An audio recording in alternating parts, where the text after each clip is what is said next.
I'll move on now to this incident with Will Kennedy. And in this particular instance, of course, this involved, and I can talk about this because the Sharks have already taken the plea on this. And I know that, again, it's been a controversial matter, so I do want to address it, and I do want to explain why these things are actioned by the league, and then we can have a discussion about it, and I can answer any questions about it. So for anyone that hasn't seen it, I'm going to play the video. I've only got the one angle of this, and let's see what happens. So in case you were watching the ball carrier and missed it, we'll have another look at it. So you can see we've got Kennedy back here, ball carrier here. So keep your eye on Kennedy as he comes through, and I'll go quite slowly. First, you can see the referee in the red jersey in front of Kennedy. The ball carrier is cutting back across. The referee, of course, is trying to get out of his way. There's the contact on the referee, knocks the referee over, and of course play continues. So I'll just play it in normal speed again so you can get the full context of it now, having seen where the players are coming from and running to.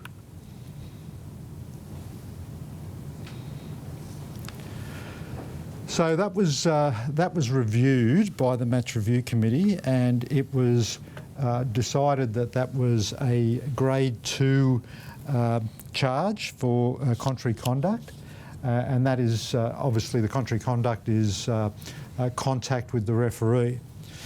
Now, I also want to put it in some context for you, and then I'm happy to take questions.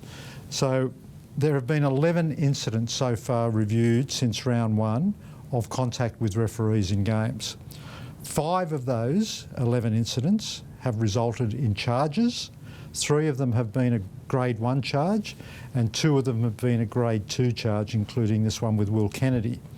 There's been 1 concerning act issued to a club following contact with the referee, and there were 5 other incidents where there was no further action.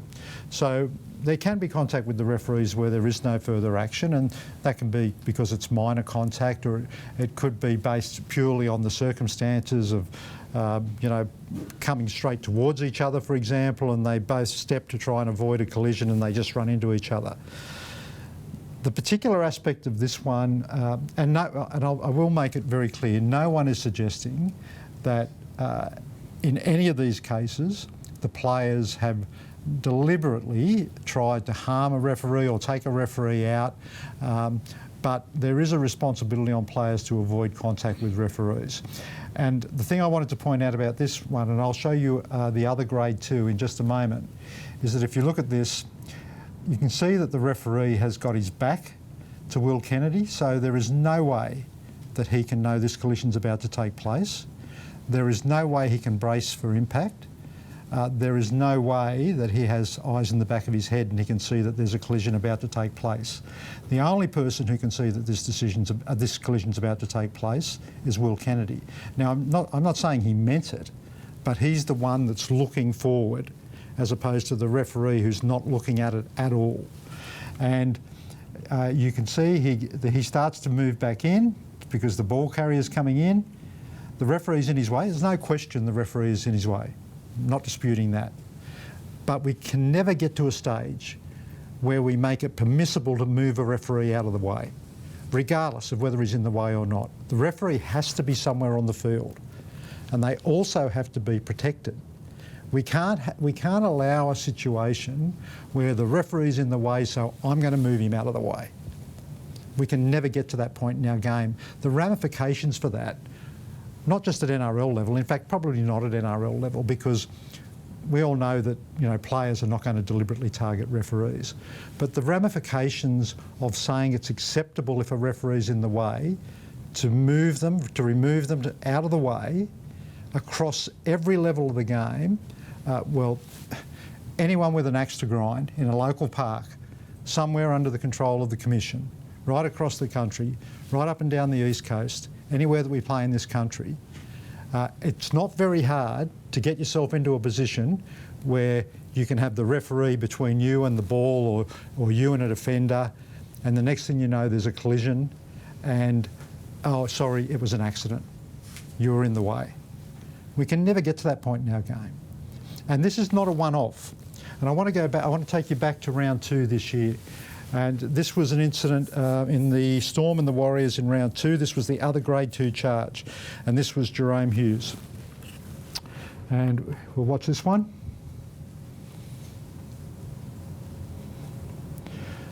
So again, in case we missed it, you can see in here we have the referee, and that's Jerome behind him. So the play starts to come towards the referee, and the referee's got his back to Jerome. There's no doubt he's in the way, I'm not disputing that, but he's in the way because the player's running straight for him. And he gets pushed in the back, gets knocked over, and in this case Jerome makes the tackle. The referee's getting back. So the point I'm trying to make to you is that we can't say that's just an accident. I mean, I'm not saying it's deliberate. There's no doubt the referee's in the way. So I'm trying to be really particular with how I describe this. So I'm not criticising or I'm not suggesting that Jerome Hughes or Will Kennedy have gone out to take the referee out in these instances. The referee is in their way, but the player has a responsibility to avoid contact. And if that means they have to stop or they have to go around them, then so be it. We can never sanction that type of heavy contact with match officials and say it's acceptable. Happy to take any questions on that. Let me preface this by saying I'm not blaming the referee at all, but it's fair to say he shuffles to the right and then stops. Now, Will Kennedy says within 5 metres he sees the referee in front of him. He's got Blake Brayley to his right, so he cannot possibly swerve that way. What do you want Will Kennedy to do in that situation? Because I'm not physical, I don't know what running even looks like. I doubt at full speed he can stop within 5 metres. What's he supposed to do there? Well, what he's supposed to do is to avoid contact with the referee. But how? Well, if you have a look at how this progresses, I mean, how far do you think he is from the referee there?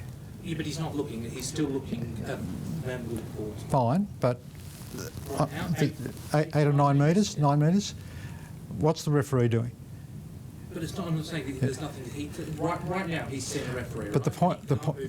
the point I'm making to you, and again, remember, I'm not saying that he's gone out there to take the referee out in this circumstance, but and the referee is in his way. Not because the referee's done anything wrong. He has to be somewhere, right? He can't disappear into thin air. But we can't just say it's an accident, so therefore it's okay. It's an accident, but it's not okay. It's an accident, but it's not okay, because the implications of saying it's okay aren't worth thinking about. Not in this game or in any other NRL game, but across the entire game, where we have match officials on the field who have to be there. They're just as important on the field as any of the players that are on the field, any of the 26 players that are on the field at any given point in time, so they have to be there. But we can't have a situation where we say, there's nothing we can do about it. These things are going to happen, these collisions are going to happen. And there's a multitude of incidents throughout the course of games where referees and players will brush each other, their shoulders might touch. But where you've got a referee who is in this position and the previous position that we just looked at a moment ago with Jerome, the only people who could avoid that collision are the two players, because the referees don't even know they're there. So there has to be some responsibility on them to say there's going to be a collision, I have to avoid it. And if that's stopping, or like we've seen players, when they're in possession of the ball, they're pretty light-footed. They can step off either foot to get through a gap. Why can't they step off either foot to avoid a collision? Now you might say, well, he doesn't even see him. And maybe he doesn't, but we still can't allow a situation where it's acceptable. The implications of it are widespread. And the NRL sets the agenda on these things. People look to the NRL to say what's acceptable and what's not acceptable. Right across parks, right across Sydney, right throughout New South Wales, right throughout Queensland, Victoria, anywhere we play the game, across through all the other states, through New Zealand, they all look at the NRL and they say, well, you don't get into trouble if you hit the referee in the NRL. Why have I been charged for hitting the referee in the local park? Graham, I was going to ask a question about the Jerome Hughes incident. You could clearly make the point that Jerome Hughes has pushed or shoved the referee to make space for himself. Mm-hmm. I think you can clearly argue in this case that Will Kennedy's just braced for contact. He hasn't tried to move the referee out of the way. He's realised there's going to be a collision. He's tried to stop to brace for the contact. Is there not a difference between those two? Well, I'm not saying that they're exactly the same because, you know, I stand here every week and say, two inferences are the same. Charge. Yeah, the same charge, right? But they still involve heavy contact with match officials where they don't see it coming. They've both been knocked over. We just have to have rules in place that discourage that from happening. Like many rules in our game. I mean, like most charges in our game, you know, we can use the accidental argument, right? Most charges in our game are for accidental actions. High tackles are not deliberate. Most things that happen in our game are accidental actions, but you still get charged for it. No one is saying this is deliberate. And, you know, I'm not in any way disparaging Will Kennedy or Jerome Hughes. But when the outcome is heavy contact like this on match officials, then we can't just set it aside by saying it's accidental. Why can't we set aside, you know, a high tackle that hits someone, you know, right across the chops, and we say, well, it was an accident. I mean, we have players who are falling in tackles, and they still get hit high. They still get charged. You know, accidents, foul play is probably the wrong term for most of our charges because they are not deliberate acts. None of these are deliberate. No one's suggesting that for a moment. You know, these are decent people, good players, but when they come from behind like this, at the velocity that they're coming, and the outcome of the incident, you know, it could work against both teams in the game. You know, the referees sprawled on the ground. They might miss something that results in a team winning or losing the game while they're on the ground. You know, they miss a forward pass, they miss a knock on, they get back up, and away we go. But you know, that's kind of a secondary concern for me. The concern is we have to protect the officials on the field. I think most people look at that incident and say, okay, if it was a grade 1 and he cops a fine, you know, that's fine. Are you comfortable in your opinion that's a grade 2 and you deserve to be sitting out for a week? Well, I think based on the level of force, and I don't know. Look, you know, don't get me wrong. I don't know exactly what the match review committee discussed. Right, I don't know what they considered in coming up with grade 2. But if you compare the circumstances of that one, the Kennedy incident, to the type of contact that we had with Jerome Hughes, you know, it's fairly forceful, and again, it comes from behind. Then I think that they are comparable. The play played on after this, there wasn't any penalties or anything. Would you like in the future to see players getting penalised for contact like this in the field? Look, I think that is probably hard for the referee to do because, again, in these two examples, for instance, they don't see it. They don't see it coming. They just feel it, right? So they don't know what's happened behind them. You know, they wouldn't know whether a player got pushed into them, and so you know, had absolutely nothing to do with the player who made contact. They don't know any of that. So I think that's hard to do. But from a match review perspective, we've just got a responsibility to the broader game. And I know there'll be people saying, you know, well, stuff the broader game. It's you know, all we're concerned about is the NRL. Well, we've got to be, you know, we've got to do a similar job at protecting the referees in the NRL. I mean, in one view, the NRL's played at such high speed with players that are so fit and fast that we have to make sure, you know, more so in NRL, that we keep the players, the referees, out of harm's way. And that's what we're saying, that, you know, we need to keep them out of harm's way. And, you know, the referees have a responsibility too. If they see someone coming directly for them, they'll try and avoid contact. But when it comes from behind and you aren't expecting it, There's nothing the referee can do to avoid it.